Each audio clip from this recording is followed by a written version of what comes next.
حضور اکرم صلی اللہ علیہ وسلم کو 3 ہدیے عطا کیے گئے۔ آپ صلی اللہ علیہ وسلم جب عرش پر پہنچے، جب اللہ کے سامنے سجدہ کیا تو عرش کو دیکھا، 4 فرشتے عرش کو اٹھائے ہوئے ہیں اور وہ آہستہ آہستہ بہت اچھی زبان میں، بہت اچھی ترنم کے ساتھ تسبیح پڑھتے رہتے ہیں۔ وہ تسبیح یہ ہے: سبحانک اللہم و بحمدک لک الحمد علی حلمک بعد علمک۔ یہ تسبیح کہ ہر وقت جو ہے یہ 24 گھنٹہ یہ تسبیح گنگناتے رہتے ہیں۔ پڑھیے میرے ساتھ: سبحانک اللہم و بحمدک لک الحمد علی حلمک بعد علمک۔ پھر حضور صلی اللہ علیہ وسلم نے دوسری حدیث میں فرمایا کہ اس وقت 4 فرشتے عرش کو اٹھائے ہوئے ہیں، یہ تسبیح پڑھ رہے ہیں۔ عرش کے میدان میں 4 فرشتے اور آ جائیں گے، یعنی 8 فرشتے عرش کو اٹھائے ہوئے ہوں گے۔ تو جو دوسرے 4 فرشتے ہیں وہ یہ تسبیح پڑھیں گے حشر کے میدان میں۔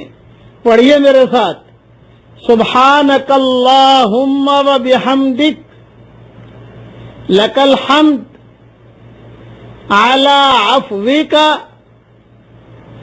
بعد قدرتک۔ یہ 4 فرشتے حشر کے میدان میں پڑھیں گے۔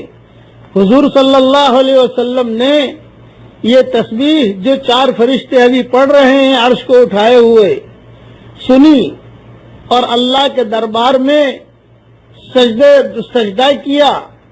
پھر اللہ جل جلالہ عز والہ نے ابو ہریرہ کی روایت میں یہ ہے، آپ سے آپ کے پروردگار نے کہا: اے پیارے نبی جی، میں نے تجھ کو اپنا خلیل اور حبیب بنایا۔ یہ وہاں بات ہو رہی ہے عرش پر، کرسی پر، جہاں کوئی فرشتہ نہیں ہے، صرف اللہ جل جلالہ عز والہ ہے اور حضور صلی اللہ علیہ وسلم ہے۔ راز و نیاز کی باتیں ہو رہی ہیں اور یہ ابو ہریرہ کی روایت نقل کر رہا ہوں۔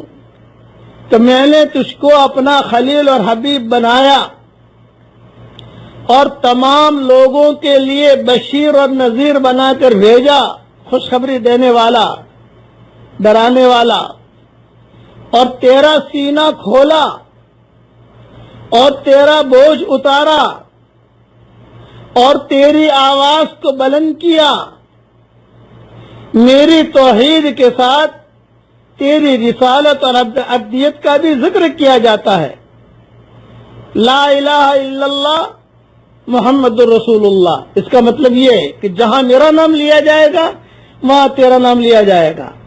اب سنو ہمارے لیے خوشخبری، ہم جو یہ امت ہیں ہمارے لیے خوشخبری، اور تیری امت کو خیر الامم، بہترین امت، ساری امتوں میں بہترین امت، اور امت متوسطہ اور عادلہ اور معتدلہ بنایا۔ شرف اور فضیلت کے لحاظ سے یہ اولین امت اولین، اور ظہور اور وجود کے حساب سے آخرین بنایا۔ آپ کی امت میں سے کچھ لوگ ایسے بنائے کہ جن کے دل اور سینہ ہی انجیل ہوں گے، یعنی اللہ کا کلام ان کے سینوں اور دلوں پر لکھا ہوا ہوگا۔ جو ہمارے بچے قرآن حافظ ہوتے ہیں، یہ تذکرہ عرش پر ہو رہا ہے کہ جن کے دل اور سینہ ہی انجیل ہوں گے، یعنی اللہ کا کلام ان کے سینوں اور دلوں پر لکھا ہوا ہوگا۔ اور آپ کو وجود نورانی اور روحانی کے اعتبار سے اول النبیین اور بعثت کے اعتبار سے آخر النبیین بنایا، اور آپ کو حضور صلی اللہ علیہ وسلم کو سورہ فاتحہ عطا فرمائی اور خواتم سورہ بقرہ عطا کیے جو آپ سے پہلے کسی نبی کو میں نے نہیں دیے ہیں. یہ اللہ تعالیٰ فرماتے ہیں. سورہ فاتحہ بھی ہدیے میں لے جائیے, سورہ بقرہ کی آخری آیت بھی لے جائیے, آپ سے پہلے میں نے کسی نبی کو نہیں دیے. اور آپ کو حوض کوثر عطا کی, اور 8 چیزیں خاص طور پر آپ کی امت کو دی ہیں, یہ بھی ہدیہ لیتے جائیے. اسلام اور مسلمان کا لقب, اور ہجرت اور جہاد, اور نماز اور صدقہ, اور رمضان کا روزہ. یہ رمضان کے روزے آ رہے ہیں, یہ وہاں ملے ہیں ہمیں. اور امر بالمعروف نہی عن المنکر, دعوت کا کام, لوگوں کو اللہ کی طرف بلانا. امر بالمعروف نہی عن المنکر, اور آپ کو فاتح اور خاتم بنایا, یعنی اول الانبیاء اور آخر الانبیاء بنایا. وجود کے اعتبار سے آپ سب سے پہلے نبی ہیں کہ اللہ تعالیٰ نے آسمان کو پیدا کرنے سے پہلے کئی ہزار سال, بعض روایتوں میں 50,000 سال پہلے حضور صلی اللہ علیہ وسلم کو پیدا کر دیا تھا. اور کتابوں میں یہ ہے کہ سورہ یاسین پڑھی تھی, یاسین والقرآن الحکیم انک لمن المرسلین, یعنی بے شک آپ رسولوں میں سے ہیں. یہ دنیا بنانے سے 50,000 سال پہلے پڑھی ہے, روایتوں میں یہ ہے. تو یہ خود خطاب کر کے کہہ رہے ہیں انکا بے شک آپ رسولوں میں سے ہے. ابو ذر یا کوئی صحابی نے حضور صلی اللہ علیہ وسلم سے پوچھا کہ اللہ نے آپ کو کب پیدا کیا تھا, کہ اللہ نے آپ کو پہلے پیدا کیا یا آدم علیہ السلام کو پہلے پیدا کیا؟ تو حضور صلی اللہ علیہ وسلم نے جواب دیا, مجھے اللہ نے وجود کے اعتبار سے پہلے پیدا کیا تھا, ابھی تو آدم کی کہانی شروع بھی نہیں ہوئی تھی, ابھی آدم کی کہانی شروع بھی نہیں ہوئی تھی. اور کہہ دیا گیا تھا انک لمن المرسلین, آپ بے شک نبی جی نبیوں میں سے ہے, اللہ کے بھلے بندوں میں سے ہے. اب حضور اکرم صلی اللہ علیہ وسلم کو سب ہدیے دے دیے, راز و نیاز کی باتیں ہوئیں. حضور صلی اللہ علیہ وسلم کو آسمانوں سے اب یعنی واپسی کا میں بیان کر رہا ہوں. جب عرش سے روانہ ہونے لگے واپسی میں, تو حضور صلی اللہ علیہ وسلم اللہ کے سامنے سجدہ کر کے پھر کھڑے ہو کر اللہ کی طرف پیٹھ نہ ہو, بلکہ جیسے کعبے کی طرف بعض لوگ پیٹھ کر کے نہیں چلتے, کعبے کی طرف منہ کر کے چلتے ہیں, اس طریقے سے حضور صلی اللہ علیہ وسلم رخصت ہوئے اور آنکھوں میں آنسو تھے. یہاں فرشتے جو سدرۃ المنتہا پر استقبال کے لیے کھڑے ہیں, جیسے ایئرپورٹ پر استقبال کے لیے بہت بڑا مجمع آتا ہے, حضور صلی اللہ علیہ وسلم اسی موتی کی سیڑھی کے اوپر تنہا تشریف فرما ہوئے. اب واپسی کا سفر ہے اور بہت خوشی خوشی روانہ ہو رہے ہیں. کہتے تھے مجھے سب سے زیادہ خوشی اس بات کی ہوئی کہ میں نے اللہ کو دیکھا اور میں نے اللہ کے سامنے سجدہ کیا اور میں نے خوشبوئیں سونگھی, اور اللہ تعالیٰ نے اپنے نام کے ساتھ میرا نام جوڑ دیا, لا الہ الا اللہ محمد رسول اللہ. پڑھ لیجئے ایک مرتبہ, اشہد ان لا الہ الا اللہ واشہد ان محمد رسول اللہ. اے اللہ, اسی کلمے پر ہمیں زندہ رکھنا, اور اسی کلمے پر ہمیں موت دینا, اور اسی کلمے پر ہمیں قبر میں رکھنا, اور اسی کلمے پر ہمیں حشر کا میدان میں اٹھانا, اور اسی کلمے کے ساتھ ہمیں جنت میں داخل فرمانا. یہ دعا ہے میری. اب حضور صلی اللہ علیہ وسلم جو روانہ ہوئے تو وہی موتیوں کی خوبصورت جو سواری تھی وہ آئی, اور سدرۃ المنتہا پر جب پہنچے تو وہاں سارے فرشتے, جیسے ایئرپورٹ کے اوپر بہت بڑا مجمع جمع ہوتا ہے, سارے کے سارے فرشتے استقبال میں کھڑے تھے. حضرت ابراہیم علیہ السلام بھی استقبال میں کھڑے تھے. اور جو چھوٹے چھوٹے بچے ہیں ابراہیم علیہ السلام کے پاس، بعض روایت کتابوں میں لکھا ہے کہ وہ بھی استقبال میں کھڑے تھے۔ حضور صلی اللہ علیہ وسلم نے فرمایا میں نے سدرۃ المنتہا کو سونے کی ٹڈیوں سے بھرا ہوا دیکھا، بڑے بڑے اس کے پتے، اور واپسی میں جو طوبہ درخت ہے جنت کا، وہ جنت کا درخت بھی دیکھا، بہت خوبصورت، جس کا تذکرہ قرآن میں آتا ہے طوبہ درخت کا، وہ میں نے دیکھا، وہ ساری چیزیں دیکھی۔ واپسی میں اکیلے آئے تھے۔ جب سواری یہ ہوائی جہاز جب سدرۃ المنتہا پر کے قریب آیا تو فرشتے تو آگے نہیں بڑھ سکتے، حضور صلی اللہ علیہ وسلم قریب آتے گئے، اور یہ سارے کے سارے فرشتے دیکھتے رہے کہ جہاز اتر رہا ہے۔ ابراہیم علیہ السلام بھی کھڑے ہیں، اور ساتویں آسمان کے سارے فرشتے استقبال میں، اور جبرائیل علیہ السلام آگے آگے ہیں، بہترین قسم کا جوڑا پہنے ہوئے ہیں۔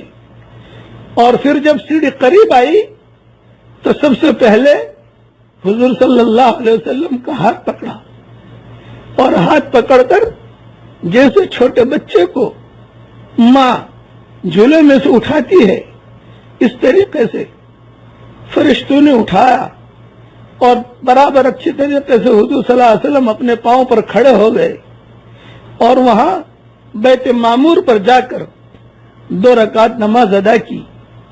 اور جب واپس ہونے لگے، فرشتے ساتویں آسمان کے فرشتے اب رخصت کر رہے ہیں۔ ابراہیم علیہ السلام نے کہا اپنی امت کو سلام کہہ دینا۔ بعض کتابوں میں 2 مرتبہ آتا ہے، بعض کتابوں میں 1 مرتبہ آتا ہے، بعض کتابوں میں جاتے ہوئے یہ تذکرہ آتا ہے، بعض کتابوں میں آتے ہوئے آتا ہے۔ کیا آپ جا رہے ہیں اپنی امت کو سلام کہنا، اور وہی پڑھنے کو کہنا سبحان اللہ والحمدللہ، پڑھو میرے ساتھ، سبحان اللہ والحمدللہ ولا الہ الا اللہ واللہ اکبر ولا حول ولا قوت الا باللہ، یہ آپ کی امت پڑھتی رہے، اس لیے اس کی بہت پابندی کرو۔ اب روانہ ہوئے، 6 آسمان پر پہنچے، سارے آسمانوں پر پہنچے، بیچ میں حضرت موسیٰ علیہ السلام کی ملاقات ہوئی۔ جب حضرت موسیٰ علیہ السلام کی ملاقات ہوئی، کسی آسمان پر کسی فرشتے نے کسی نبی نے کوئی سوال نہیں کیا کہ آپ کی کیا باتیں ہوئی، کیا راز و نیاز کی باتیں ہوئی، یا آپ کو کیا ہدیہ ملا، لیکن موسیٰ علیہ السلام پوچھ بیٹھے کہ آپ کو کیا ہدیہ ملا۔ تو حضور صلی اللہ علیہ وسلم نے فرمایا کہ مجھے میری امت کے لیے 50 نمازوں کا ہدیہ ملا ہے۔ موسیٰ علیہ السلام نے فوراً اپنا ہاتھ سر پہ رکھا اور کہا کہ میں میری امت کو بھگت چکا ہوں، یہ 50 نمازیں پڑھ نہیں سکیں گے، آپ کم کروائیے۔ چنانچہ حضور صلی اللہ علیہ وسلم نے کہا اب میں کیسے جاؤں؟ انہوں نے کہا ابھی ٹائم ہے حضرت، ابھی وقت ہے، بعد میں نیچے جا کر اوپر آنا یہ جو ہے وہ دوسرا سفر شروع ہو جائے گا، اس وقت میں آپ یہ کام کر گزریے کہ 50 نمازیں آپ کی امت نہیں پڑھے گی، اس لیے آپ جو ہے پھر سے واپس تشریف لے جائیے، اور واپس تشریف لے جا کر اللہ جل جلالہ عما والہ کی خدمت میں پیش کیجئے کہ حضرت تھوڑی سی کہ اللہ سے کہیے کہ اللہ تھوڑی رعایت کر دیجئے۔ حضور صلی اللہ علیہ وسلم شش و پنج میں تھے، کیا کروں، واپس جاؤں یا یہیں سے مکہ مکرمہ روانہ ہو جاؤں؟ جبریل علیہ السلام کی طرف دیکھا، جبریل علیہ السلام نے کہا آپ بھی بڑھے یہ بھی بڑھے، بھی میں ان کے پاس بھی احکامات لے کر آتا تھا موسیٰ علیہ السلام کے پاس، اور آپ کے پاس بھی آتا ہوں احکامات لے کر۔ اب حضرت محمد صلی اللہ علیہ وسلم 6 آسمان پر حضرت موسیٰ علیہ السلام سے ملے تو موسیٰ علیہ السلام نے فرمایا کہ حضرت یہ 50 نمازوں کا جو آپ کو ہدیہ ملا ہے آپ کی امت نہیں پڑے گی، میں میری امت کو بھگت چکا ہوں، آپ جا کر اسے کم کروائیے۔ حضور صلی اللہ علیہ وسلم تھوڑی دیر تو خاموش رہے، کیا کروں، جاؤں واپس یا مکہ مکرمہ چلوں واپس؟ چنانچہ حضور صلی اللہ علیہ وسلم نے واپسی کا سفر یعنی پھر سے اللہ کی طرف جانے کا ارادہ فرمایا۔ یہی سارے فرشتے حضور صلی اللہ علیہ وسلم کو لے کر چلے، 7ویں آسمان پر پہنچے، ابراہیم علیہ السلام سے ملاقات ہوئی، پھر اوپر سدرۃ المنتہا تک پہنچے۔ وہاں پر جا کر اب یہ دوسرا سفر یعنی اسی سفر کا ایک ٹکڑا ہے، واپس جا رہے ہیں کہ ذرا کم کراؤں۔ اللہ کے دربار میں پہنچے، اللہ تعالیٰ نے کہا کہ کیسے آنا ہوا، حالانکہ اللہ کو سب معلوم ہے۔ حضور صلی اللہ علیہ وسلم نے فرمایا 50 نمازیں بہت زیادہ ہیں، اگر کچھ کم فرما دیں۔ اللہ نے کہا فرمایا کہ ٹھیک ہے 45۔ واپس تشریف لائے اسی شان کے ساتھ۔ موسیٰ علیہ السلام نے پھر واپس بھیجا، نے کہا حضرت جائیے واپس، یہ 45 بھی نہیں پڑھیں گے۔ خلاصہ کلام یہ بار بار واپس بھیجنے کے بعد اخیر میں 5 نمازیں رہ گئیں۔ اب یہ جو واپس آئے ہیں حضور صلی اللہ علیہ وسلم، اس میں کئی تفصیل ہے، لیکن اب شعبان 15ویں شعبان آ رہی ہے، اس لیے میں مختصر کر رہا ہوں۔ باقی اگر زندہ رہے انشاءاللہ تو پھر کسی اور وقت میں ساری تفصیل عرض کروں گا۔ اب مختصر میں اسے ختم کر رہا ہوں اس معراج کے سبق کو۔ چنانچہ 5 نمازیں رہ گئیں۔ جب 5 نمازیں لے کر آنے لگے، موسیٰ علیہ السلام نے پھر روکا اور ٹوکا، حضرت یہ 5ویں نہیں پڑھیں گے، آپ کی امت جو ہے 5ویں نہیں پڑھے گی، آپ اس اور کم کروائیے۔ چنانچہ آپ نے جواب دیا کہ اب مجھے واپس جاتے ہوئے شرم آتی ہے۔ یہ کئی مرتبہ گیا، کم کرواتا گیا، لیکن اب شرم آتی ہے۔ یہ کہہ کر حضور صلی اللہ علیہ وسلم 6 آسمان سے 5واں آسمان کی طرف جبریل کا ہاتھ پکڑ کر یوں کہا چلو جبریل، یہ کہا چلو، بس یعنی اب چلو دنیا کی طرف، مکہ مکرمہ کی طرف چلو، یہ کہہ کر آگے بڑھ گئے۔ جب آگے بڑھ گئے تو غیب سے آواز آئی، پیارے نبی جی آپ کی امت کو 5 نمازیں دی ہیں، لیکن اس کا ثواب میں 50 کے برابر دوں گا، یعنی 50 کے برابر ہے، یعنی ثواب میں 50 کے برابر ہے، اور میرے قول میں کوئی تبدیلی نہیں ہے۔ یہ ایک قسم کے غیب کی آواز آئی۔ میرے علم میں اسی طرح متعین اور طے شدہ تھا کہ اصل فرض 5 نمازیں ہیں، اور 50 سے 5 تک یہ بتدریج ترتیب کسی مصلحت اور حکمت کی بنا پر اختیار کی گئی۔ جیسے طبیب اور ڈاکٹر علاج دوائی دیتا ہے، دوائیں کم کرتا جاتا ہے، کم کرتا جاتا ہے، کم کرتا جاتا ہے، کم کرتا جاتا ہے، کبھی پہلے اتنی گولیاں، بعد میں اتنی گولیاں، بعد میں اتنی گولیاں۔ اور ایک وجہ علماء نے یہ بھی لکھی ہے کہ اللہ تعالیٰ بھی چاہتے تھے کہ بار بار میرے نبی جی واپس آویں میرے پاس، بار بار آویں، راز و نیاز کی باتیں ہوں، بار بار آویں۔ چنانچہ یہ معاملہ ہوا کہ 5 نمازیں فرض ہو گئی۔ اسی طرح سے آسمانوں سے واپسی ہوئی، لیکن یہ 5 50 کے برابر ہیں۔ آسمانوں سے واپسی ہوئی، اولاً بیت المقدس میں آ کر اترے۔ اب وہاں پر یہ جو سواری آسمان سے آئی تھی، یہ فلائٹ، اب یہ فلائٹ واپس جائے گی۔ وہاں جو پرانی فلائٹ کھڑی ہے براق نامی، اس براق پر سوار ہو کر صبح سے پہلے حضرت محمد صلی اللہ علیہ وسلم مکہ مکرمہ پہنچے۔